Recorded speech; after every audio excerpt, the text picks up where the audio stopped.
Make sure you guys hit the subscribe button if you guys are enjoying the content that we're throwing up. And make sure you guys hit the like button if you enjoy the video. And yeah, let's begin. This is it, ladies and gentlemen.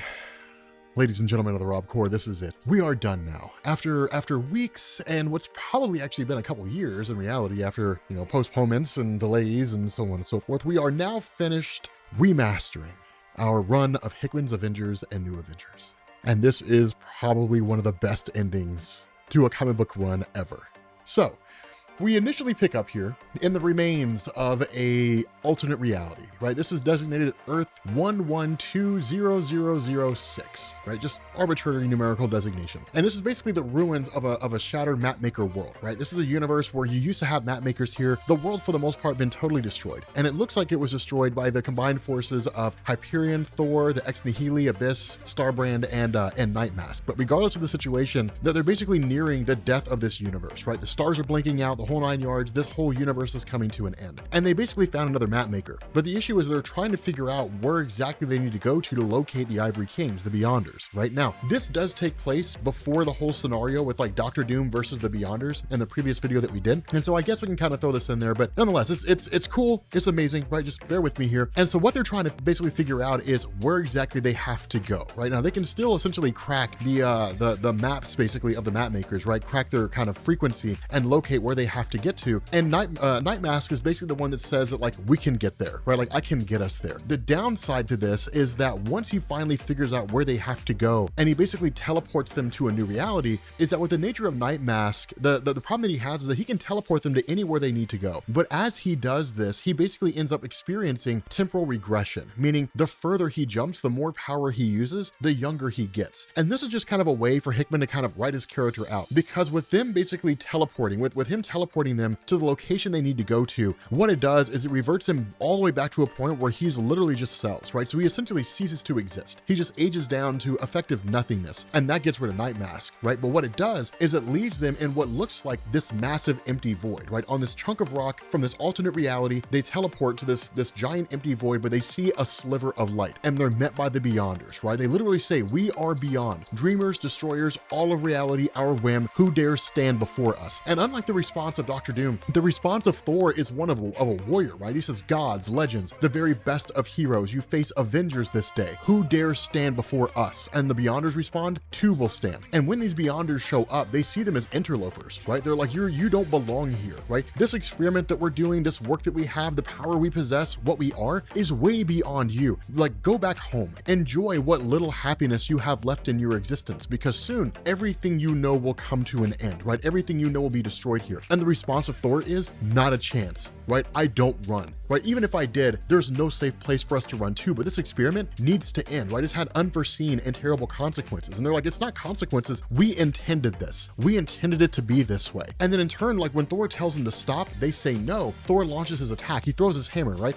It does nothing to these guys. I mean, these are Beyonders, right? It does nothing to these guys. And they in turn literally split the rock that they're on, right? They fire at Thor, send him crashing back down, and basically says like just let this happen, right? The sooner you walk away from this, the sooner this experiment ends, the sooner it'll all be over. Everything will be easier, right? Hyperion goes into the attack. Hyperion doesn't do anything against them either, right? That's when Abyss starts to realize the nature of these Beyonders, right? She says like, these form that you see, this structure that you see, it's like an outward shell, right? It contains the energy that they have. But if you can break past it, you can access their true forms. We're Ex Nihili. We modify life. If we can access their actual forms, we can basically like modify them. We can rematerialize the very essence of what they are and turn them into something else. And that's exactly what happens. All these Ex Nihili, with the exception of Ex Nihilo himself and Abyss, all the other Ex Nihili literally just kind of surround this Beyonder, and then in turn starts to access its core energy. And when they do that, they start to restructure him alongside Abyss and alongside Ex Nihilo. They start to restructure and reform the very nature of this guy and literally just turn him into a giant tree. But what it basically does is it essentially neutralizes this Beyonder, right? It's kind of death in the traditional sense. Instead of like killing it, they kind of move it to a different state of existence, but it's basically just kind of in a null state now. It can't go back and restructure itself. It's been completely and totally modified and reconfigured, right? And so that just leaves one Beyonder there. Thor in turn goes on his attack and then literally has his arm ripped off, right? So like Thor is basically neutralized, and then where Starbrand is still there. Remember, Starbrand has a huge amount of power. He's got enough power to wipe out an entire world if he needs to. He's got enough power to face off against whatever threat he's facing off against, right? To like defeat that threat. And so ultimately he ends up getting impaled by this Beyonder. And what it does is it kind of creates this fracture within himself, right? He has all this Starbrand energy that he can't quite contain. At that point, Hyperion jumps in. And Hyperion literally tells this guy, like, you know, like, yes, they can move fast, but fast as light, not a chance. Like, I'm the sun, right? And just like fires all of his energy, you know, from his eyes directly at this Beyonder. The Beyonder grabs him and says, foolish creature, I create stars. I destroy them. What makes you any different? And gouges out the eyes of Hyperion. But then you suddenly have Starbrand who comes in. When this Beyonder goes into the final attack to kill Thor, you have Starbrand who comes in, and Starbrand's like, I didn't want any of this, right? Like here I am, universes away from the place that I call home. I should be back with the people that I know, holding on to them in these final days. Instead, I'm stuck universes away, fighting off against you. I never wanted to be here. I never wanted this life. This sucks, right? And then like all this energy lets loose, and then he basically just annihilates the Beyonder, right? He totally destroys him. And this is when you get to the single best part of this comic, right? You have Thor and you have Hyperion. They're the only ones left, right? All the Ex Nihili are gone. Ex Nihilo, Abyss, Starbrand, Nightmask, they're all gone. These are the only two left. And Hyperion's initial response was like, Starbrand did it. He destroyed that Beyonder. We won, right? Like we basically won. You know, and Thor's kind of like, I mean, our business isn't finished here yet. Like we still have this rift. We have to kind of find a way to close it. And Hyperion's like, dude, that's the least of our concerns, man. Like we close this thing, we can go home and it'll all be done. And they're kind of celebrating for a minute, right? They're like, man, like we finally came out on top of this. And then Hyperion looks off in the distance and says, Thor, we've got a problem. And looking back at that rift, that's when they suddenly see more Beyonders coming. There's even like, there's hundreds of Beyonders pouring out of this thing. And looking at the fate that befalls them, the response of Hyperion is, we're gonna die here today. And the response of Thor is, yes. But if we do, let it be on our terms, right? One more time. And then he goes to try to pick up his hammer and he can't lift it, right? Now remember, this is the hammer of a Thor who's unworthy. What this means is that Odin's son has regained his worthiness, right? He's regained his worthiness to wield his own hammer, but his hammer's not here. And he finds it hilarious. It's only in the face of his impending death does he become worthy again. And he says, the hell with it, right? Like, I don't need that hammer. Like, all I need is this battle axe. I need Yarnborn. That's it. If I'm gonna meet this threat, then let me meet it as my father's son, right? I don't want to meet it as some unworthy Thor able to wield a hammer that doesn't really belong to me. That's fine. Like, let me meet it as a warrior. Let me meet it as the son of Odin, right? The king of Asgard. And so he tells Hyperion, like, you know, this occasion demands that I offer you a drink, but we don't really have any. And Hyperion's like, yeah, man, that's because we drank it all.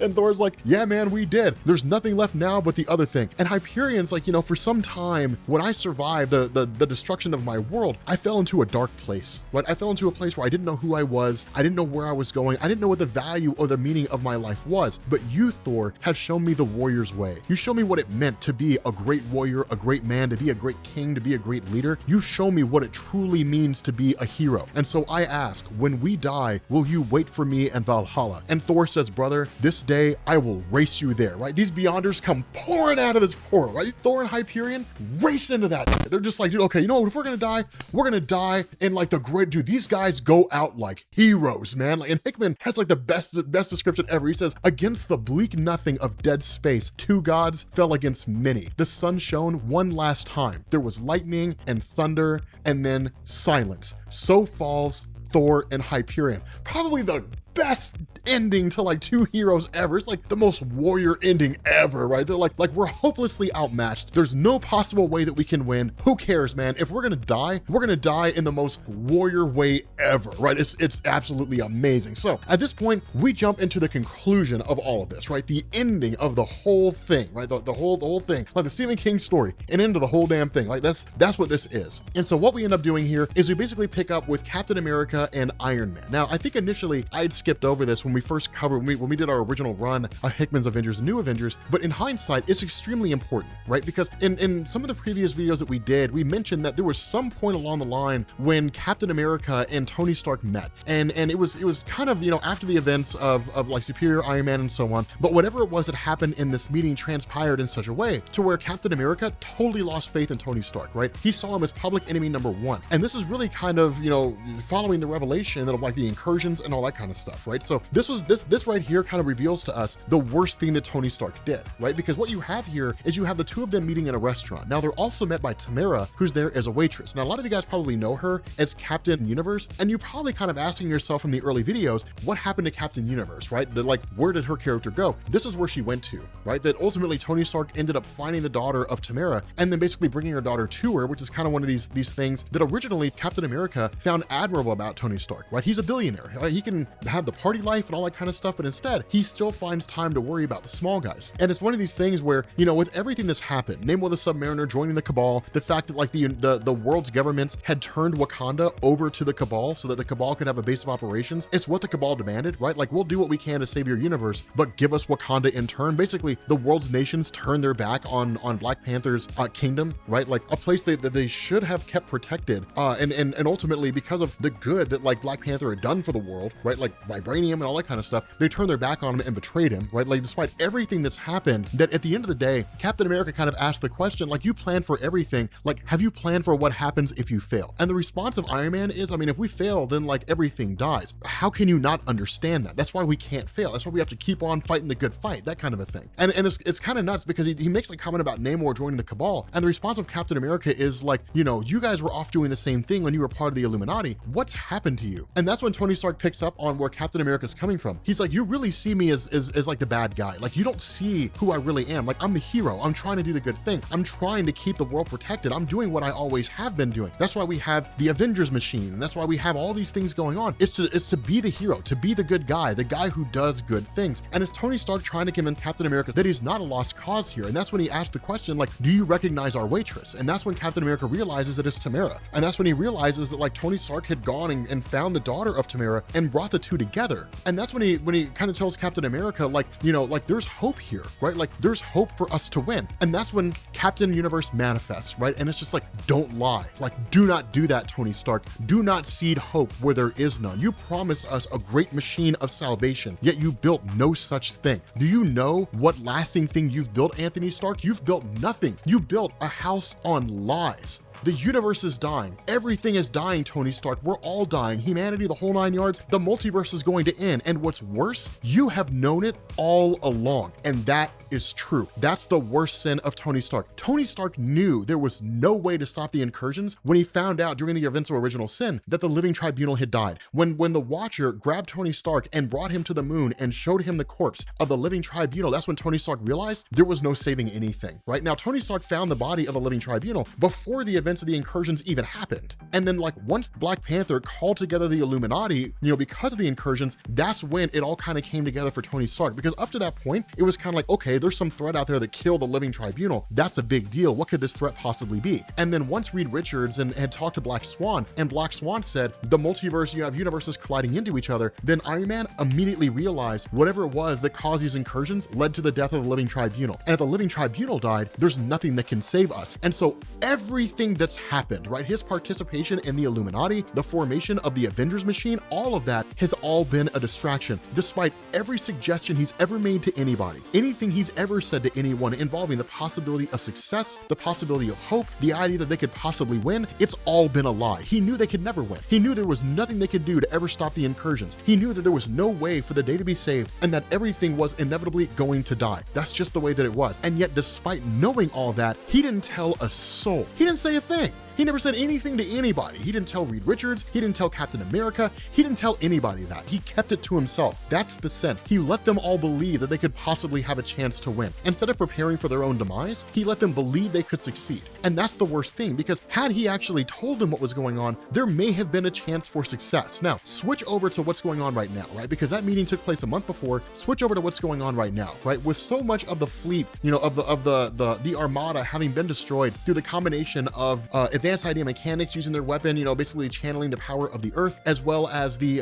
planet destroyer of Captain America before both those devices went down or were destroyed or what have you, that you end up having Tony Stark basically running up to the Dyson Sphere, right? Flying up to the Dyson Sphere and powering it up, right? Charging this up. As it begins to charge up, you've got Mentor from the Shi'ar Empire who hits up Gladiator and says, hey man, like we're detecting a massive spike from the local star. Now their assumption is the star is going supernova. Remember, that's what's been happening across the universe, that the star is beginning to go supernova and there's no possible way they can get out there in time. But then suddenly Tony Stark charges it up, takes the power of the star, basically channels it towards the Dyson Sphere, and then when that happens, it literally just gets fired on the entirety of the Armada and wipes out pretty much all of them, right? Fires a giant chunk out of the sun, but he literally, or I'm sorry, out of the moon, but he shoots the sun at the Armada and incinerates them on pretty much all of them. It also hits what would be the Earth, but remember, the Earth is currently out of phase with the rogue planet in phase, and so all it does is annihilate the rogue planet. That's all it does, right? It keeps the Earth intact, it keeps the Earth safe, but basically Iron Man saved everybody.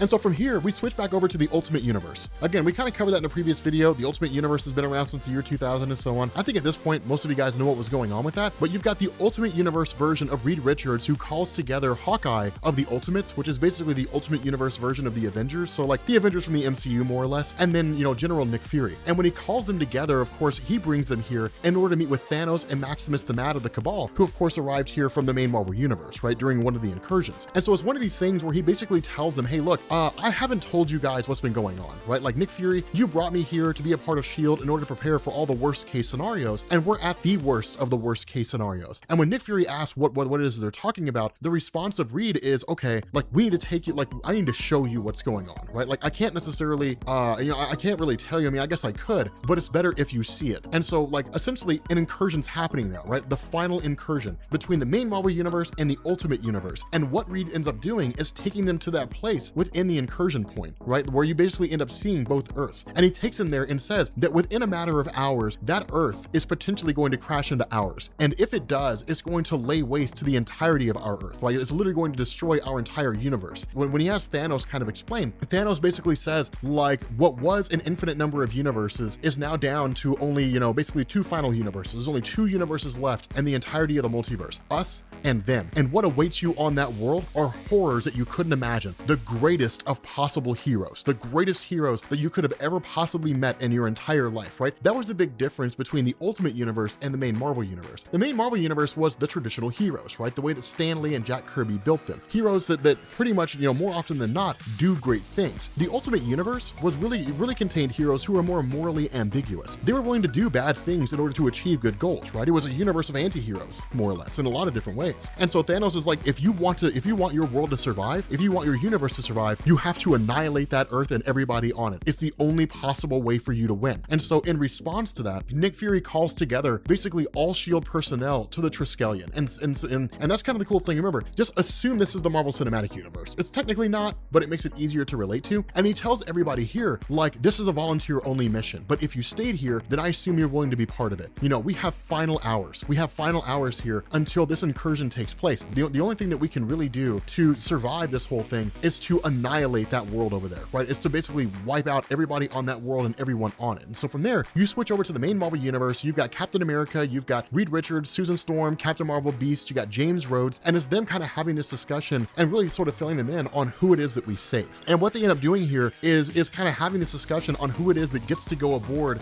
the life raft, right? Who gets to survive on this life raft and who doesn't. Now, this is the big difference between these two universes. Because the Ultimate Universe was filled with heroes whose morality was a lot more ambiguous, like it's not really, okay, let's evacuate and save as many people as we can. It's let's kill those guys over there, right? Like let's just destroy them, save our universe, and everything will be okay. The main Marvel Universe, for the most part, traditional heroes, was really kind of about let's save our world, right? Like, let's save as many people as we can. And so that's when they kind of reveal we're basically bringing scientists, right? We're bringing the most capable people. Normal humans, those who don't really have the kind of the ability to like rebuild worlds, they're not really going to be coming with us, right? Like we got to leave them behind. But the big conversation, the big talking point here is, do we bring Tony Stark? Do we bring Iron Man here? We don't know whether we should or not, because there are two Tony Starks. There's Iron Man as we used to know him, and there's the superior Iron Man now, right? The one who was inverted during the events of Axis, basically became a massive dickhead, and we don't really know what to do with him anymore, right? He's not the Tony Stark that we knew. And at the end of the day, everybody kind of agrees, no, like we're not gonna bring Tony Stark. Like Tony Stark, he's lost that privilege. He's the best builder that we have, but he's not the only builder that we have, right? There are people who could do something similar to what he could do, not on the same level that he could, but at the end of the day, second best is better than first place if the person in first place could potentially be the ruin of us all, right? So they end up leaving Tony Stark behind. And it's one of these things where like Captain America he asks James Rhodes, how do I find Tony Stark, right? If this is really the last days, and this is gonna be the end of all things, then we settle all family business, right? All debts get taken care of here. Tell me Tony Stark, like tell me where he is. I wanna track him down, I wanna find him, and I wanna bring, I wanna settle up. That's exactly what I wanna do. From there, we switch over to the White House. And this is probably one of the coolest moments of the whole story. We switch over to the White House. Black Panther is basically meeting with Barack Obama, the president, right? I mean, this is I think completed in like 2014, right? So at the end of Obama's term, but he meets with Obama and he says, okay, so like everything's basically ending. Like everything's coming to an end. Like the earth is going to die. Like the universe is going to end. There's nothing you can do to stop this, right? And he says, I'm telling you because people need to know when their time is up, right? People need to know when their time's run out, and they need to hear this from someone they can trust. They will trust you more than they will trust us as superheroes. I mean, look at things like Secret Invasion, House of M, Civil War. We've routinely betrayed the trust of people across the world. And Obama asks, there's something that we can do. There has to be something that can be done. There has to be someone somewhere capable of doing something. Like, isn't there anyone willing to help us? And Black Panther says there was. Like, I was the person that could have helped you. But instead, you took my nation and you handed it over to the cabal because it was what they told you they wanted in order to try to protect you. You fell for their ruse, right? You handed my country over to a pack of wolves and they destroyed it. So I could have helped you, but you screwed me over. So bye. Like, I'm leaving you to the wolves. I'm leaving you to your fate. You screw me over, I screw you over. That's just the way that it is. And it's like this perfect revenge moment, right? It's like, oh my God, we're the government. Man, I had no idea there were consequences for the things we do. Well, welcome to the world of consequences, President. The last stop is you, right? It's this amazing thing, right? And so like you end up having like a member of the military, right? Like a member of the cabinet who's like, we can scramble our military, we can scramble our jets. And it's like, no, you can't. It's over. There's nothing you can do. Like, why would you come back with such an asinine suggestion of like scrambling fighter jets? Like, what are fighter jets gonna do? Like, I'm like the third or fourth smartest person in the world, and I'm telling you, there's nothing you can do. And you goofball general are suggesting that you scramble jets? Like, are you serious, man? Like, come on, like there's a reason why superheroes are up here and you're down there. Because while we've been working on ways to save the universe, you want to scramble jets? Like, that's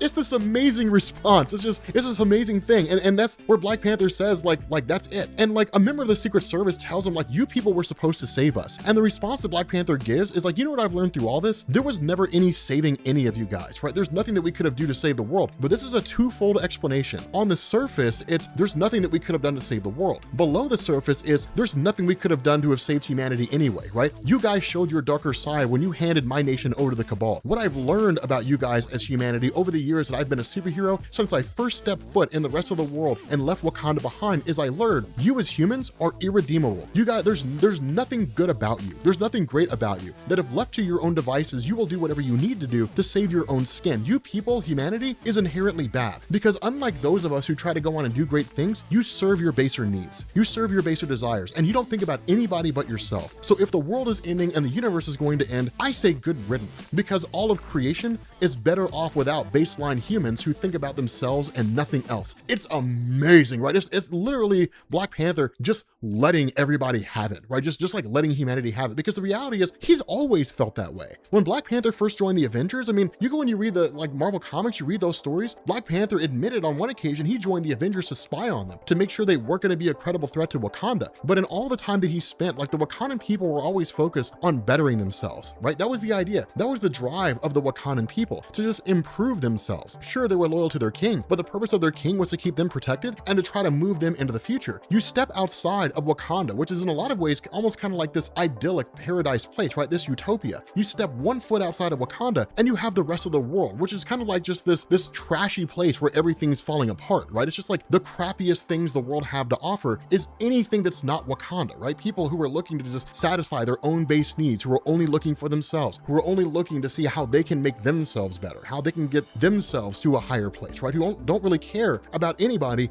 but themselves, like an inherently selfish race of people that inhabit a world. He felt that way over and over and over again, right? That's one of the reasons why he just had such a huge disconnect with the human race, because he only ever really saw them as selfish organisms who, like, what is it, Agent Smith said from the Matrix, like they just move to one location and they multiply and they consume every natural resource until every natural resource is consumed, and then they move to the next place, right? Humanity is a virus. And so it's kind of cool to kind of interesting to see it that way. And so from there, we end up switching over to Captain America finally tracking down Iron Man, right? He manages to access basically, the Stark underground building, right? Kind of Stark's, base of operations where he stays off the grid. And of course, there's all these War Machine armors coming in, and they're kind of a distraction because what it does is it allows Captain America to access the base of Tony Stark by kind of, copying the signature of James Rhodes. And when he finally catches up to him, this is when all bets are off and all debts get settled. It's a straight up knockdown, drag out brawl between Iron Man and Captain America. And this fight has been a long time coming. Ever since the events of Civil War, this has been a long time coming. Ever since Civil War, the trust between Iron Man and Captain America has been virtually non-existent, right? It's just been a tenuous alliance at best. And over time, Captain America has more and more lost faith in Tony Stark, that Tony Stark sided with superhuman registration. He sided against the superhero community. Now, Tony Stark's argument during the original Civil War was, if we don't,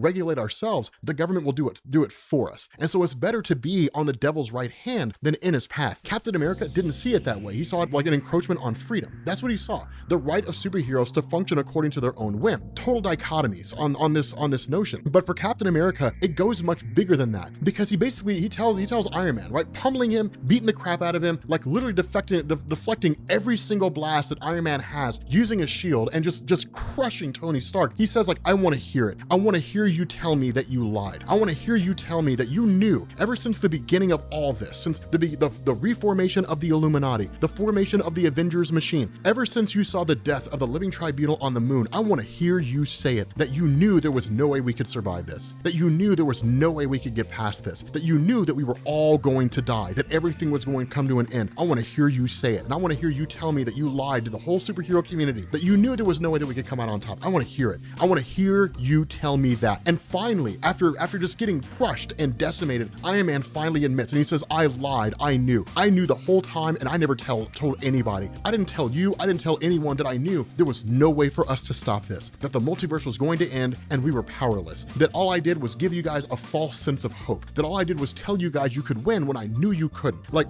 yes, that's my sin. That's the worst thing that I ever did. But do you know what I would change if I could do it all over again? Do you know what I would have done differently? And he says, nothing. I would have done the exact same thing that I did last time. Because of what use are you? Like, what could you have done, Captain America? Like, in the face of the living tribunal's death and the collapse of the multiverse, what could any of us have done? What could any of us have done here? What could we have saved? How could we have stopped all of this? Like, you're talking about forces that killed the living tribunal. What would we have done? All you would have done is you would have said, well, we could find a way to do it, and you would have hoped against hope, and you would have done everything you could, and it would have led to this anyway. At least you had something, right? At least there was some sliver of hope. If I tricked all of you, if I lied to all of you, then like we would have had some sliver of hope, some possibility of success, because all of you guys were too dumb to realize there was nothing you could do. And so with these two guys fighting against each other, duking it out, ultimately both Iron Man and Captain America die when a helicarrier comes crashing down and smashes both of them. And the reason why that helicarrier is here is because the Ultimate Universe has launched this invasion of the main Marvel Universe. General Nick Fury, Reed Richards from the Ultimate Universe, Ultimate Hawkeye,